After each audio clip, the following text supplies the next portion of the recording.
Hello and welcome, it's Pete here at Sizzix and we are talking about Tim Holtz Vault Christmas 2025. Now, today I thought, what should we make? I thought, let's go and look at some technique rather than just make something from scratch. There were 3 different techniques. When I seen what I made, I thought, I want to show this, I want to show that, and I want to show the other, but I'm not going to have time to show all 3. But that's what we're going to try and do today. So get strapped in and let's get going. I'm going to start off looking at Scribbly Snowflakes. If you saw the overview, you will get an idea of how much I love this die set and how versatile I find it, not just for foreground, but also for background imagery. And what I've done this to save us a little time, is I've cut these snowflakes. I know it's hard to see, but I've stuck them down onto black card. So it's black die cuts on black card. And then what I did, now, because of the technique I'm going to do, I wanted to do something else. And it's always a good tip, this, is if you're doing backgrounds, put this, once you've glued it down, back through the machine. So just as if without the die, obviously on the platform like so, and then back through your machine if you're using the switch or your big shot, whatever you're using. Because what that does is it flattens the die cut shapes out, because die cut shapes, when you cut them, are domed. This one flattens them, which is something that I want for this particular technique. Now, I'm also bringing my brayer, and at some point I will also use probably one of my... Now, if you notice that looks like a funny little tool, what it is part of a kit. So there are 3 different heads. There is the brayer, and there are the 2, here's the other one, the 2 distinctly different, and they have 2 separate functions, these 2 palette knives. But it's the brayer for now. And I'm going to start off, I always like to go from dark to light. So I'm going to put some grey paint. Now, you can always add more. Again, I know I'm going to say it, I always do. You can always add more. I want to make sure I get good coverage on here. Now, check this out. Had I not done what I did, by putting this through the machine, I wouldn't have got in so deep. The great thing about this technique is you're leaving that black underneath, and that's what's giving you that contrast. Now, that is the grey. And now I'm going to add the blue. Notice that I'm not wiping off the grey. These are together. That's going underneath. That has freshened it up. It's a slightly brighter colour. It's worked on the surface of the snowflakes. One other colour, well, no, 2 other colours actually, but I'm going to add some green, which may surprise some of you. It might surprise me because I've not done this before. I just picked it up last minute. There you go. There's the green underneath. Wow. And last but not least, I'm going to come off to the side. This time I'm coming in with this colour. It's called Light Buttermilk. The other colours, incidentally, the green was Hausa Light Green, the blue was Indian Turquoise, and the grey was Williamsburg Blue. Now, this time, this is the one. This is the one that's going to be the accent that's really going to pick up those snowflakes. So notice how I apply this. I'm not going as vigorously as I did previously. Yeah, applying a thin coat all over those snowflakes. And next up, I'm going to find my spritzer, spritz into that cream, pick some of that up with my, so I've made it a kind of a milky consistency, because I'm going to flick. See those little spots? This, I'm actually controlling where this goes by using this palette knife. It's the best way of applying that technique that I know of. If you know differently, or if you have a suggestion as to how we could do this better, then please drop it in the comments. I know Tim has a wonderful splatter brush, which is great, but it's a slightly more random effect. This, I can really hone in on where I need to apply it. And that is my background, which, if I just pull this out of the way for a second, I could get some double-sided tape, pop that down onto my base card, and look at that, that's your card done. That's your card done right there. All is calm, all is bright. Now, obviously, this one is white. Now, that's exactly the same thing. It's white on white. You could apply distress inks to that. You could apply oxides. You could even apply the acrylics in the same way, but you would get a very different effect. I like the black coming through. It's subjective, I know, but it's a lot of fun. So that's our Scribbly Snowflakes, and that's a great way to create a background effect. Now, I think I forgot to mention, I'm using today my Media Mat. It's a Sizzix product. You see we have all the wells here, which you can blend or mix paint, or whether it be acrylic or watercolor, or even if you're using distress inks, you know, to smooch into the Media Mat and then pick up the paint and apply it with a brush or a sponge, whatever it is. It's just a really great surface for working on. Cleans up beautifully, simplicity itself, and we're ready to go. And you know what, sometimes there's some mediums which will stain it slightly. You can even pop these in the dishwasher, but a good, you know, a bit of hot water in the sink. Absolutely perfect. Now, I'm going to stick with the acrylics, and I'm going to stick with my brayer. But we're going to talk about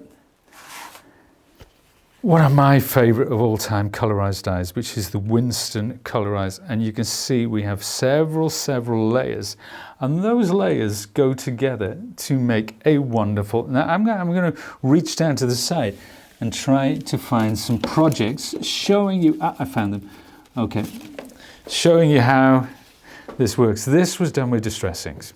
Okay, the color was applied with distress ink. This is using Sizzix cardstock, our wonderful. There's a combination of our standard colors and our muted colors there, and this one using classic reds and greens, but a beautiful dye. But I'm going to do something slightly different this time, because the only color I have is craft card. That's all I'm going to do, but obviously I want to add, if I just layered this up, it's going to be a bit boring. I have to be perfectly frank with you. These are the layers. So the scarf comes in 4 different layers. The broom comes in 3. Actually, no, there are 4 different layers. So we're going to start off quite light, and we're going to work into this. And let's just see how we get on. So the hat, you can see that's 2 layers. Then even now I'm going to leave the bottom of the holly, and the bottom of the berries, rather, the bottom of the holly, and these, so that's the eyes and the buttons. I'm not going to do anything with those. And we pop those down there. Now, it's time to get the acrylic, and I'm only going to use the one color. So this is truly monochromatic. I'm going to leave this one out as well, you know. There. Making it up as I go along. Okay, now, just a little bit, not too much. Again, I can always add more. Always add more. If I put too much on, we're in trouble. We have to start all over again. So, there. That's kind of like a dusting. Okay, so now I can be a bit braver. There you go. Oh, lovely. Happy days. So it's just a suggestion. Notice how the embossed lines in those dies are coming through as well. Really cool. Let's carry on over these. And again, as I say, it's still at this point just a slight dusting. Now I'm going to think about which layers are lighter and which layers are darker at this point. So we'll put a bit more of this lovely buttermilk down and work on some of these foreground layers. It's kind of like Once you get used to this die set, you kind of get to know. You kind of get to know. I'm largely sort of, again, it's one of those, it really is kind of in the lap of the gods until you get to grips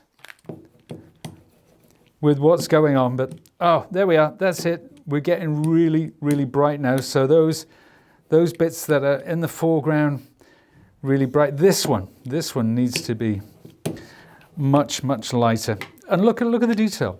Look at the detail. That's what we were talking about. That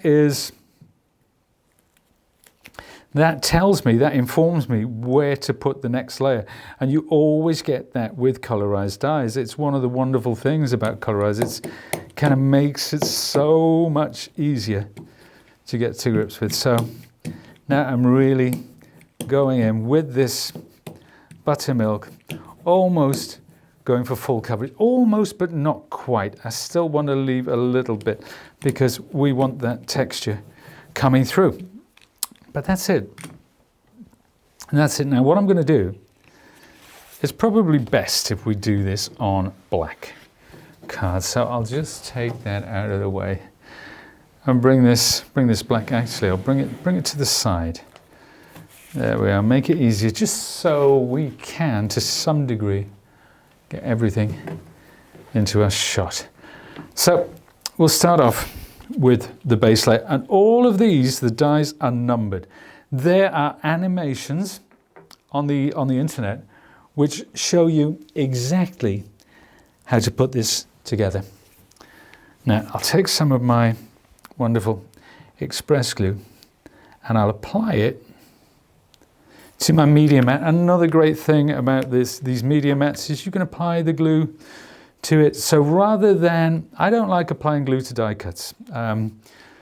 It can be messy, it can be fiddly. So I like to apply die cuts to glue. So I just scribble onto my media mat. And there we are, that's done now. You can see there, following the contours underneath, those contours which are already embossed, impressed onto that die. And then the next one is this. Now you'll notice that there's no inking on that. That's fine. That's what I want, because this is going to be our deepest, darkest layer. There we are. Make sure you get it in line with the embossed lines. Then the next one. So this is like, so see how this is a halfway house between that and this. That's what you're trying to, you're building up those values. And you can do this with all different Colorize as well, not just our friend Winston here. So next one comes in. This one had quite a light dusting, so I need to scribble a bit more glue. Look how this scribbly glue technique as well. Look how it kind of saves you time. So there we are. Pop that on there, make sure everything lines up, and you see you're starting to get that sense of depth, that sense of dimension. Some of it is actual physical depth, some of it is because of the different levels of light and dark. But wow, that's really coming together beautifully. Now here, these are some of the ones that we left earlier, aren't they? Let's take the two smaller circles. You know, some people might be watching this and think it's fiddly. I love this level of fiddly. I enjoy the construction element of it. I like to see the picture taking shape, and you feel, as a maker, you feel far more invested in what you're doing than if you're just cutting and sticking. You know, if you had a snowman that was just a snowman shape, cut out of, I mean, there is a place for it, don't get me wrong. Yeah, I love simple shapes, I love simple statements. But this is a real labor of love, isn't it? So let's go for the hat now. So we've got two different pieces. You can see where this one is, where we've left the detail. And you can see why I've gone for two slightly different tones there, light and dark. Now on the hat, we're going to have some holly.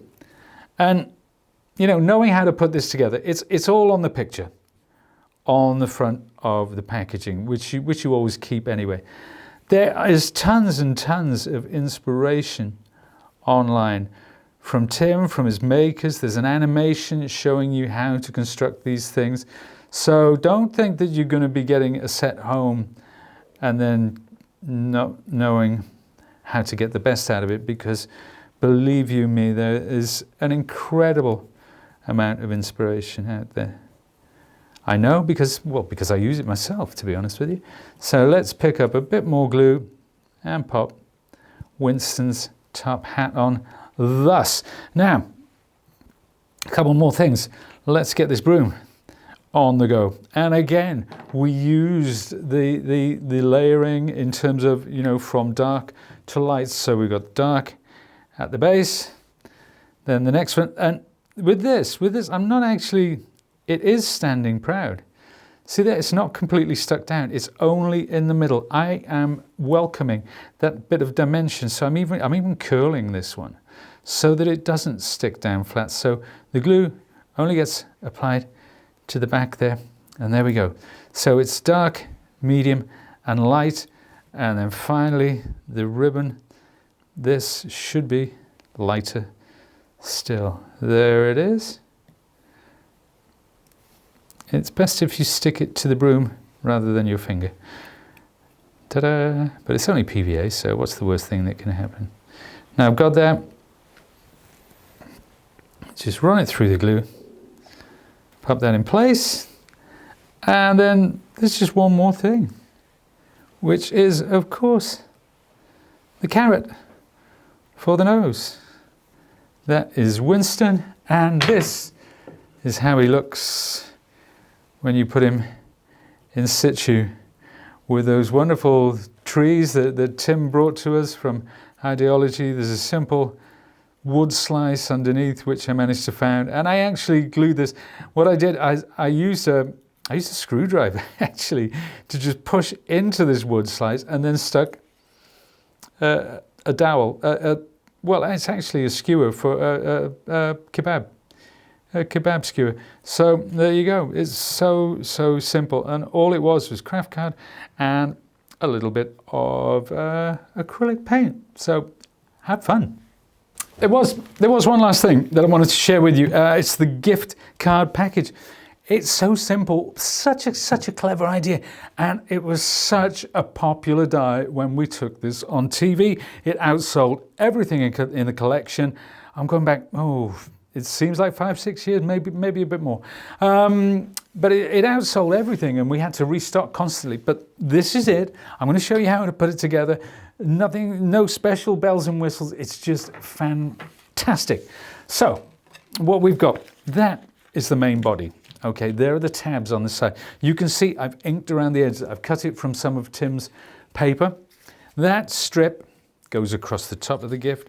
We've got the bow cut from a different pattern. There's the tag. You can add the name of the recipient to it, should you wish.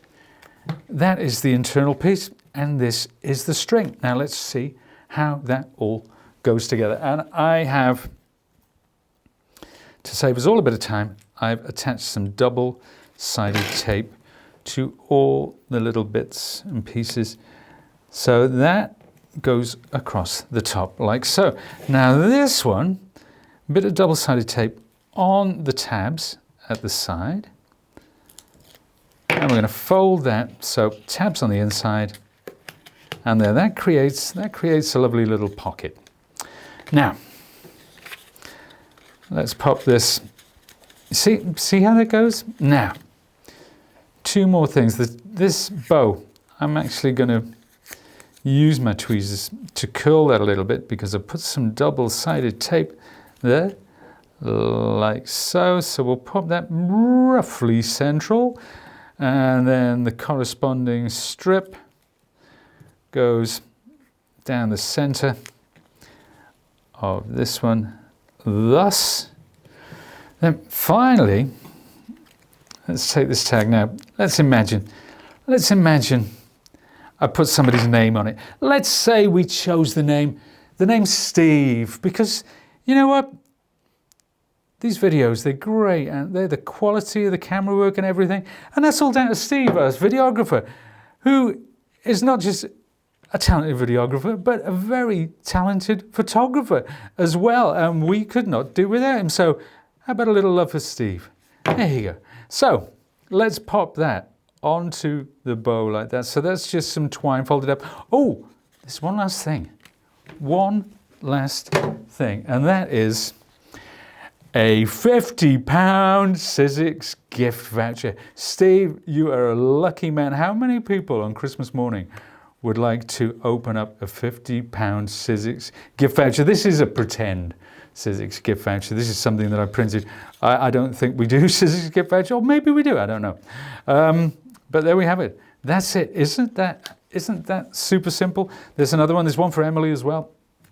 Whoever Emily may be. But, you know, what a way to give what is not the most exciting gift. I mean, it's exciting if you're 15 and you want to go out shopping and you don't want what your mum and dad have bought you because they're old-fashioned. But yeah, it's just great. So that is the third thing. So we've showed you the background technique with the snowflakes. We've showed you the wonderful Winston with the brayer, of course, with the light sort of acrylic, and also to top it off, the gift card package. That's just 3 simple techniques, but lots and lots of Sizzixy and Tim Holtz fun. There you go, 3 different techniques. I love bringing out my brayer. I love playing with my acrylics, but that little gift packaging, I love that die set. But thanks very much for joining me today. And as always, go to timholtz.com and see what Tim has to say about these. See some of the fabulous work made by his making team. And you can follow us on Instagram, on Facebook, on YouTube, on TikTok, and all your usual social feeds. Thanks for joining me. I'll see you again soon.